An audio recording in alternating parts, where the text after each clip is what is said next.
Welcome to Hilltop Acre, making your own herbal salves. We're going to start today with a pre-mixed salve treatment from the bulk herb store. You'll always hear me highly recommend the bulk herb store. They have proven themselves time and time again with superior herbs, and just their website, they're just such a teaching website, so I highly recommend it. This is an arthritis mix. It just helps with those achy joints and swollen joints and all of that. What you're going to do is you're going to take your salve and you're going to fill it, you're going to take your herbs, your dried herbs, and you're going to fill your mason jar, your glass jar, your mayonnaise jar, whatever it is that you choose to use. You're going to fill it, say, about 2/3 full or thereabouts. I actually, I went ahead and used the whole package. When I dry my own herbs, this is another herbal salve that I make, I fill it up quite a bit more.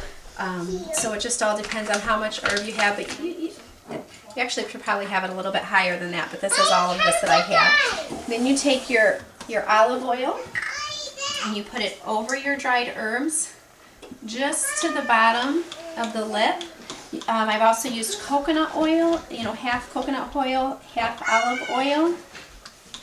And you want to just get that to the bottom lip of there. And we're going to do that with all of these salve mixes that we're doing. We have to mix that one around. That doesn't want to go down in there.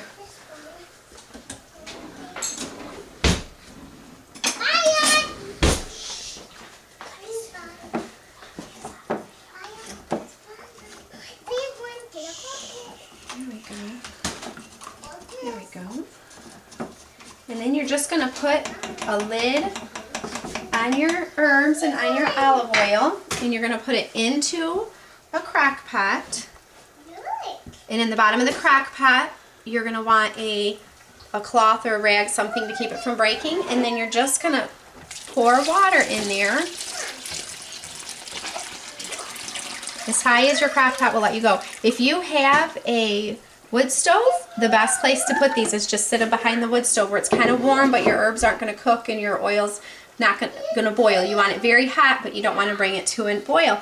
It's going to sit in this heated water for 3 days. So for over the next 3 days, you're going to want it, as the water level goes down, you're going to want to turn that, put that back, put that water level back up. Have your crock pot turned down as low as it'll go. Mine has a warm setting, so it'll just keep it warm.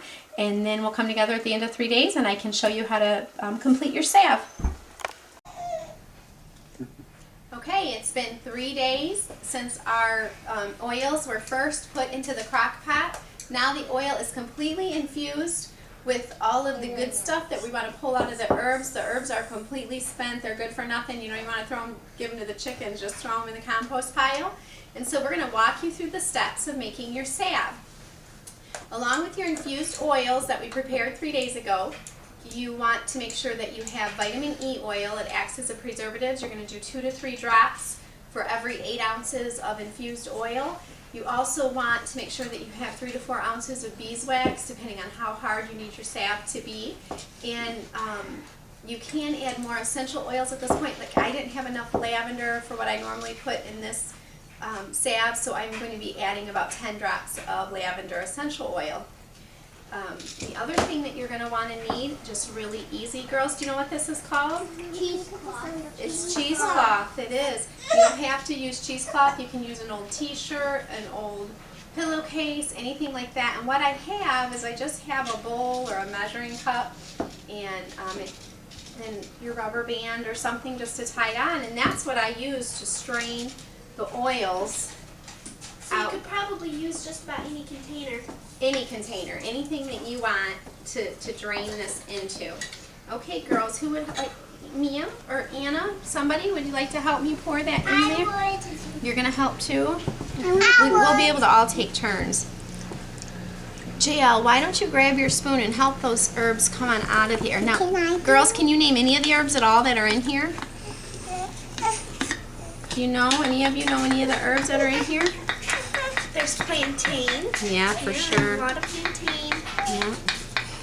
Plantain grows just about anywhere. Where some communities just go like crazy trying to eradicate it, we just love it and are so thankful when we see it growing in the garden. And there's two different kinds of plantain. There's a broadleaf plantain and there's a English plantain. Yep, that is the other one. Thank you, Mia.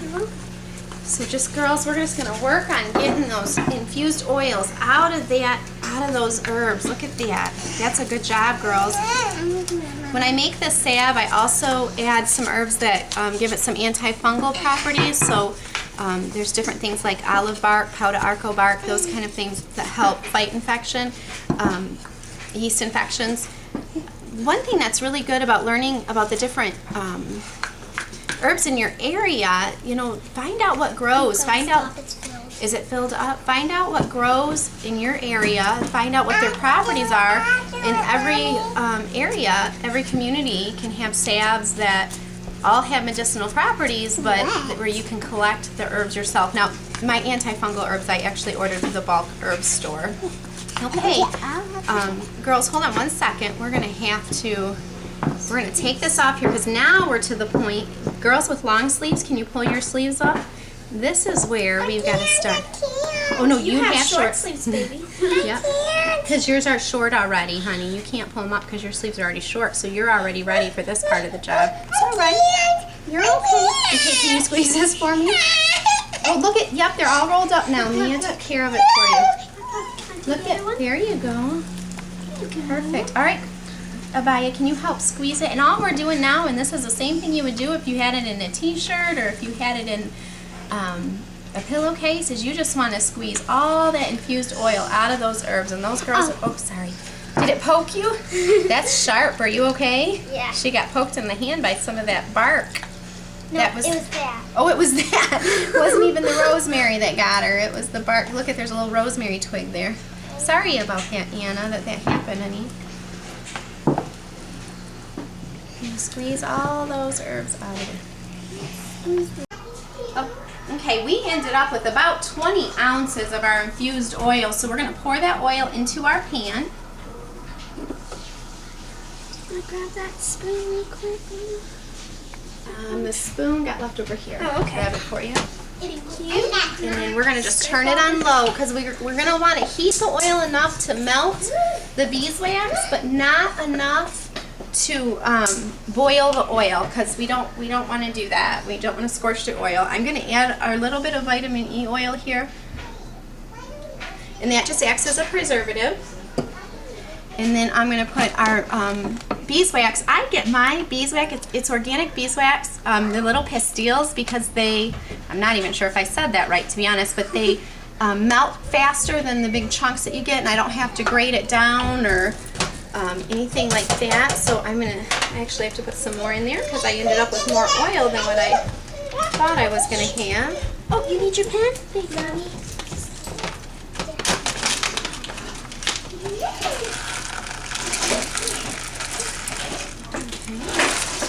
Mia, go ahead and stir in that. And this is when I'm going to add our essential oils also.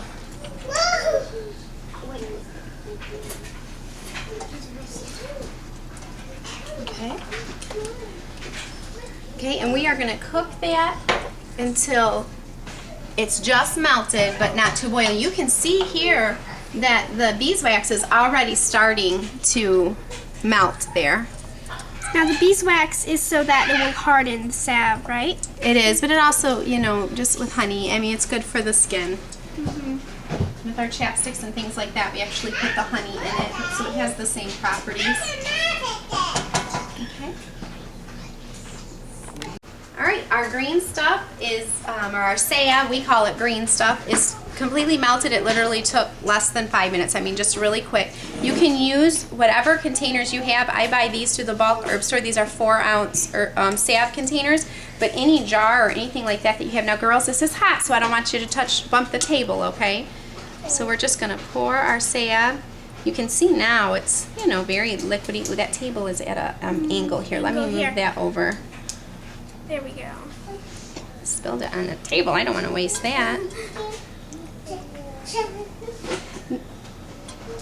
Girls, back up just a little bit. It's hot. I don't want to bump you. Why are we pouring?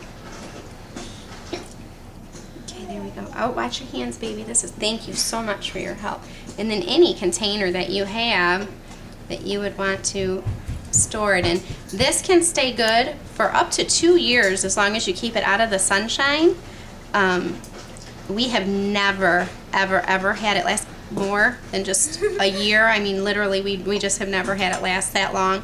When you start making salves like this, you can even bless people with giving it as gifts. Now, girls, don't bump these for a second. I don't want you to get burned. And so you will let that sit up overnight. I won't put it away now. We'll set it up on the counter. We won't touch these. These tins get real hot. And then there's about 20 ounces of salve, herbs that we turned into salve. I want to talk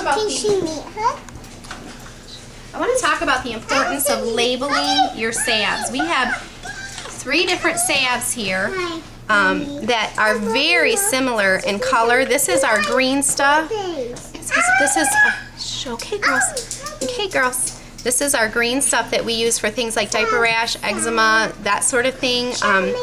This one is an arthritis salve, and this one is a bug salve for keeping bugs off you in the summertime. So it's really, really important that you label your salves. If this were to set up tomorrow and I felt like it was too hard, all you have to do is melt it back down again and add more oils. If it isn't hard enough, then you can melt it down and add more beeswax. So that's how easy it is to make an herbal salve. One of the biggest parts of making an herbal salve is to learn what salves have what herbs have what properties. And you have herbs growing around you everywhere that you are. They're weeds to most people.